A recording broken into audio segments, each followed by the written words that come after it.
and it is from my book, Pursued with Relentless Love, that I'd like to read to you today from page 90. I sat on the cliff where I had sat every day for over a year and said my goodbye. I had brought a camera with me to try and capture me sitting on the cliff in my special place I had grown so fond of. I found a rock with perfect distance from my spot. I tried the time, the 1-minute window it took me to set the camera, run to my spot, and wait for the camera to capture my moment.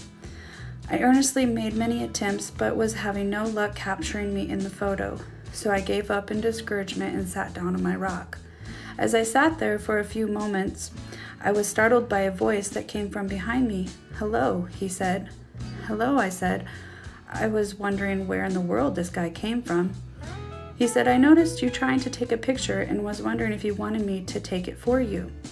Still feeling dumbfounded, I said, "Sure, that would be great." I showed him how to operate the camera and where I wanted him to stand, and then sat for the picture. He took the picture, gave me the camera, and then walked down the path away from me as I sat back. It all had happened so fast and so bizarrely that I was trying to figure it all out. From where I was sitting, I knew there was nowhere this man could have come from without me seeing him walk up the path. I was still sitting at the end of the path, and I could see the only way anyone walking could go to where I was. There was only a cliff, the path, and even another cliff, and there were no trees or structures to hide behind, just air. Having thought about this for what felt like a while, but was really just seconds, I jumped to my feet to follow this man and see where he was. I had just watched his head disappear down the path as I had jumped to my feet.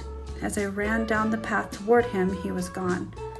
I looked up and down the path, up the cliff and even down the other side, but there was no man to be found. I was there all alone. I knew what had happened, but I checked my camera to be sure. The camera showed me in almost 10 picture frames with my attempts to take one good one. Following all those was the perfect shot, the one this man had just taken. I returned to my spot to thank God for what I now believed was another angel I had entertained. I thanked him for his companionship and helping with even the smallest of things in my life, this time the ability to take a picture of me spending time with him. Please read more in my book, Pursued with Relentless Love, to see how God pursued me, to encourage you how much he wants to pursue to you today.